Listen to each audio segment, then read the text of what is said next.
Olá, pessoal. Sejam bem-vindos ao Zoom na Saúde. Eu sou Marina Ribeiro, jornalista do Dr. Play, e hoje nós vamos falar sobre síndrome de Covarde. Você sabe o que é isso? Para falar desse assunto, nós vamos receber o psicólogo Caio Machado. Caio, muito obrigada por aceitar nosso convite. Muito obrigado, Marina. Bom dia a todos que estão nos assistindo. E quero agradecer a oportunidade de estar aqui falando sobre um tema muito importante, né, para todos nós. Então, Caio, recentemente a dançarina Lauren Prota, ela divulgou nas redes sociais que ela e o Léo Santana, o cantor, estão esperando o primeiro filho do casal.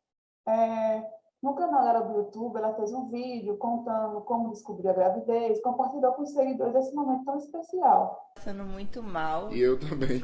E Léo também. Eu tô tendo as mesmas reações que ela vem tendo. Léo tá De ficando enjoo, enjoado. às vezes preguiça, Sono, sonolência, sem energia, exato. comendo muito. Ansioso. E aí eu fui pesquisar, eu falei, não é possível. Existe, gente, o nome disso é síndrome de Covarde. Então, explica pra gente o que é a síndrome de Covarde.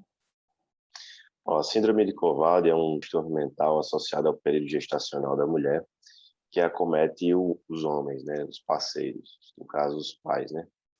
E isso acontece porque nessa ansiedade toda que envolve esse processo gestacional, o homem ele fica tentando se encontrar dentro desse processo, saber qual é o papel, saber qual é a função.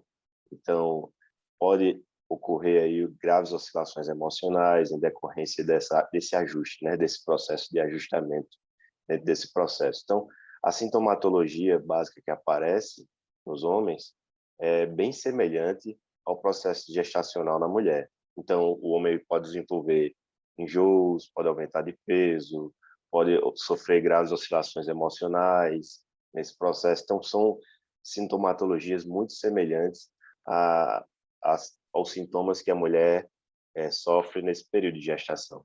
Você falou um pouco dos sintomas, e assim, qual é a intensidade desses sintomas?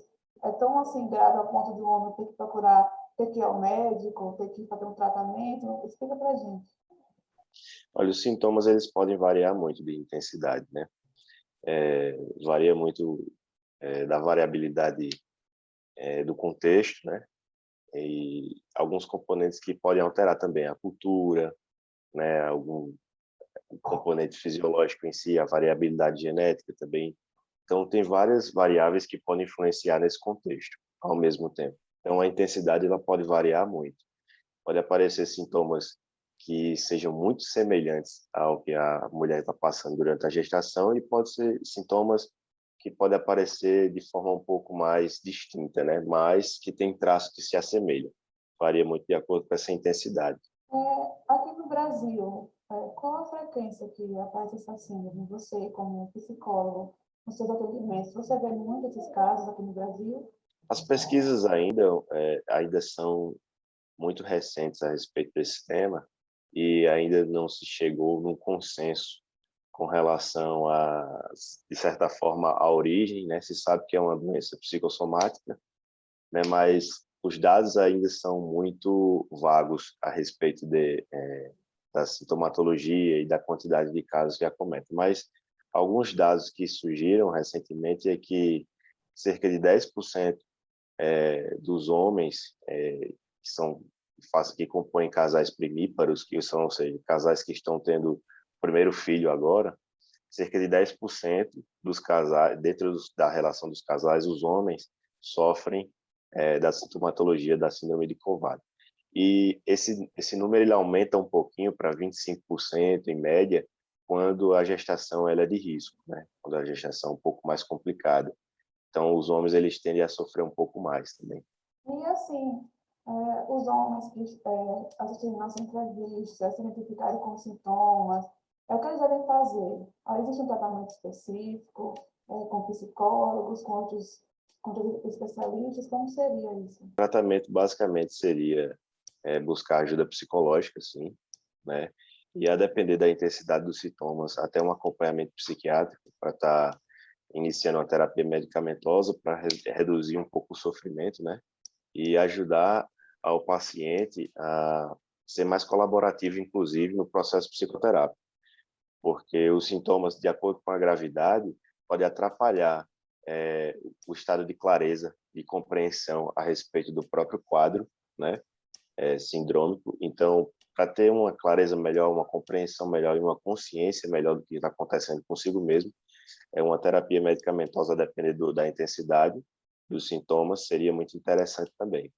Então, o acompanhamento psicológico ele se faz necessário, porque a oscilação emocional, como eu te disse, ela pode ser muito grave. Então, alguns apresentam até depressão, fortes crises de ansiedade. Então, essa sintomatologia ela é muito presente. Fora os sintomas físicos que começam a acometê-lo e que ele muitas vezes não sabe interpretar direito o que está acontecendo, né? Então, é um processo de uma certa transformação emocional e fisiológica, também fisiológica, porque o quadro hormonal do homem ele varia muito em decorrência do sofrimento psicológico. Então, os níveis de testosterona eles caem, né? O nível de prolactina aumenta e outros hormônios que são mais presentes no corpo feminino, eles tendem a aumentar no corpo masculino, fazendo com que ele sinta justamente essa sintomatologia muito semelhante à mulher no período gestacional. Então, o acompanhamento psicológico ele é fundamental nesse momento. Obrigada pela entrevista. Tenho certeza que foi muito esclarecedora. Muito obrigada. Eu que agradeço pela participação e contem comigo para as próximas, viu? Forte abraço.